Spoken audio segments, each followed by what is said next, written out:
I want to share a little bit this morning about waiting. And I don't know what 2020 has been like for you, but it has felt like a year of waiting for me.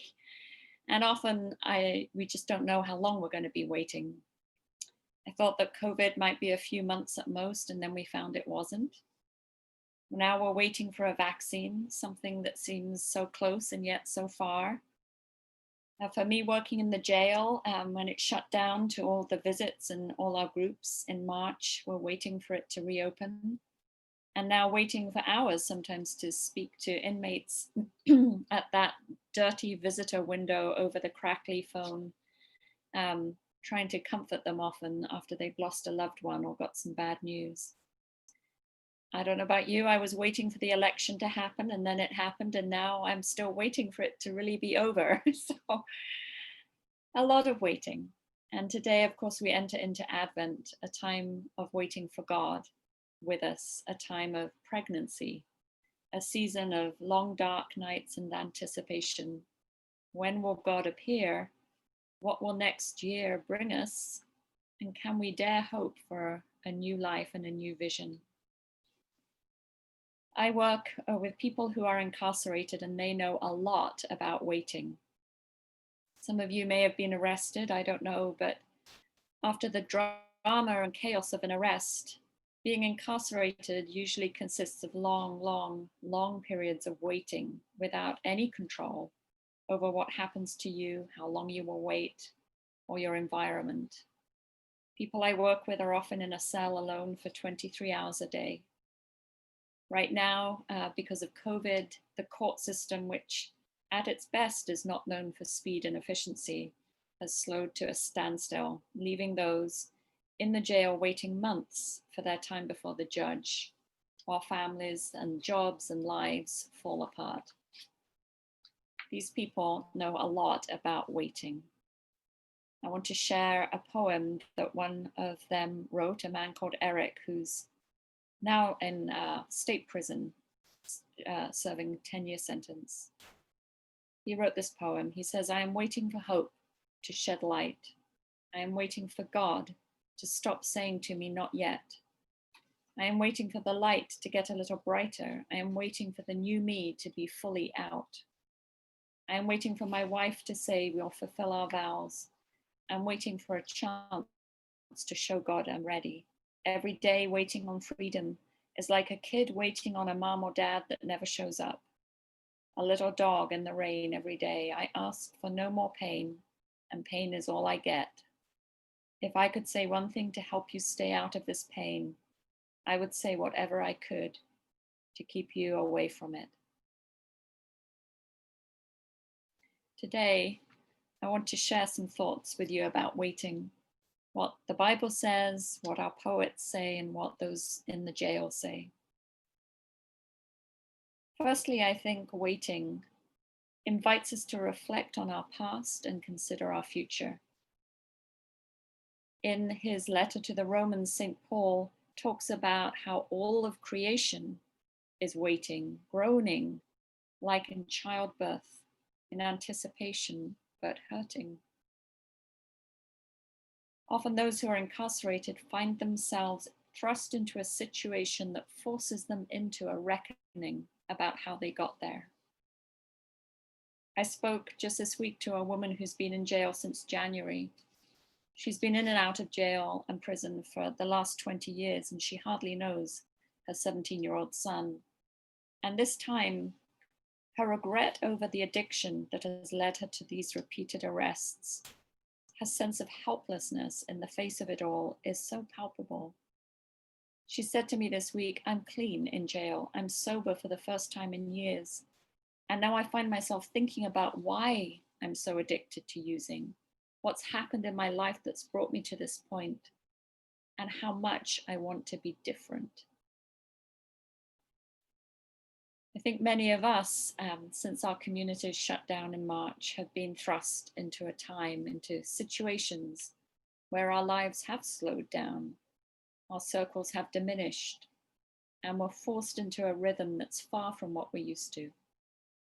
And it might not be to the same extent that my friends in jail have, But I think, like them, if we allow ourselves to experience it, dwell in the emptiness, and not stuff it with distraction, we too might find it's actually a time to reflect and consider our lives and our paths. St. Paul says these are times to acknowledge some of the pain and brokenness in our lives, to not shy away from the inward groaning as we wait. That is what so many people in jail, in that place of vulnerability, who choose to face it, find themselves doing, reflecting. And I think it's why I often experience more raw faith and more truth and more courage in the jail than I actually do in many of our churches. But for us as individuals and families and communities, the same can be true. This Advent is going to be one unlike any other most of us have experienced or will again, with potentially a little more time and space to reflect, to journal, to explore our lives and our histories and what has brought us to this point. What weaknesses have been exposed by what we're living through, and to express these honestly, the inward groans of our spirits. I think for us in America, as we face this strange and chaotic time of social unrest, election crisis, pandemic crisis, climate crisis, we actually have opportunities now to ask ourselves, how did we get here? Can we face? Can we name the brokenness and vulnerabilities that have been exposed by these crises? Can we groan inwardly and outwardly as we wait for relief and express what's been revealed?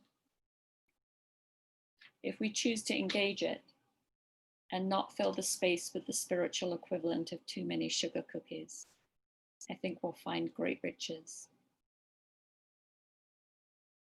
Along with reflecting on the past, we're invited to consider where we're heading. As St. Paul says, we hope for what we do not yet see. We wait eagerly with patience, with hope. When life is disrupted by incarceration or by COVID or by a personal crisis, we're thrown into a liminal state of disorientation. Our normally busy lives are derailed. It is uncomfortable, and it opens up a space for potential new direction, an outlook that may never have been explored had life run on as usual, an imagining of what might be, not with dread, not with fear, but a hope-filled imagination. In the jail, when we were able to be inside of it, we run writing groups with the inmates, giving people the chance to reflect on a piece of writing and then respond with their own thoughts and feelings in poetry or prose. And it's a wonderful and inspiring group to be part of. And one exercise we do involves us reflecting on where we've come from in life and where we're heading to in life. A lot like what we're talking about today. And the poems that are produced in these groups are wonderful and inspiring. And I want to share one of them from a young woman called Jessica, who was in jail for many months after her mother committed suicide and she overdosed on heroin. And while she was in jail with us, she wrote this poem. I am from the dope stash hidden in my mum's extra shoes. I am from the empty fridge, the dope cooking on the stove. I am from a drug-induced chaos going house to house. I am from the pot plants in my stepdad's closet, the pungent smell that made me sick. I am from abuse and neglect, everyone for themselves, only coming together when the sack's empty. I am from hiding it from the neighbors makes it okay. I am from half-cooked spaghetti and crunchy mac and cheese. I am from asking daddy why mummy's not moving. I am from wondering if my teacher will see that bruise. But that is not the end of my story.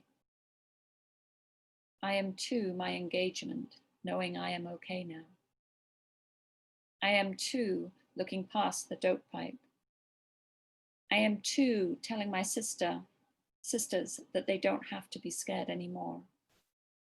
I am too putting everything off my back into God's hands and stepping back. I am too having a happy home, everyone coming together soberly. I am too believing I don't need drugs to be happy and safe. I am too being a strong, powerful woman that I show the world.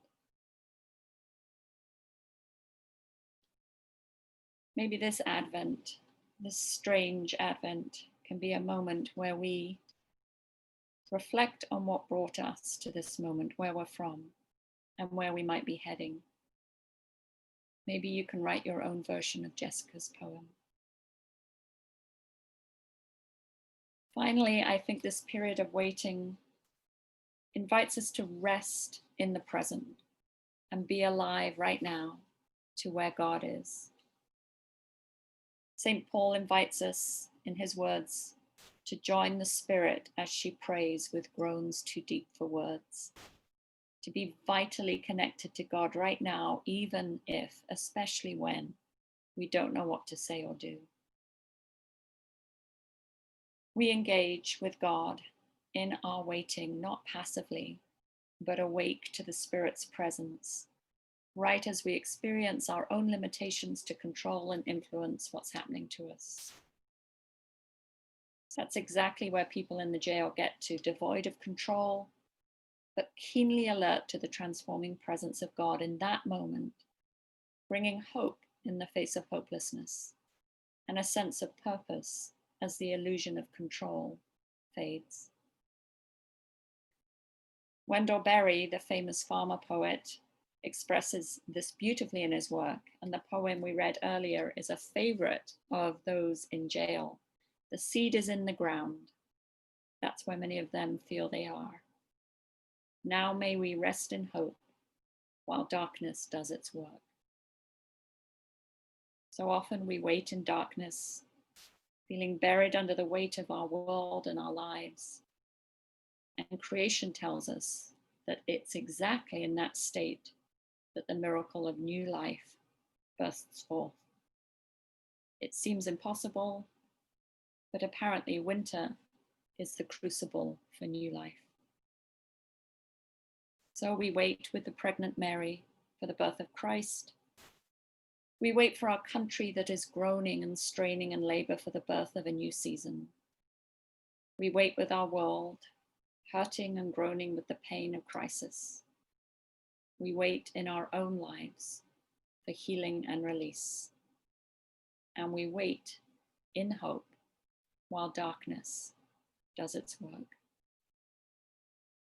I'll end with this poem written by David, who's now in state prison for 26 years. And he wrote this for me to use in churches because he wants you to hear this message. Hold on to yourself, even when it's hard. Hold on, God is with you, even when you can't see. Hold on, help is out there, even if you don't believe it. Hold on, you're better than before, even when you can't see. Hold on, love is out there, even when it hurts so much. Amen.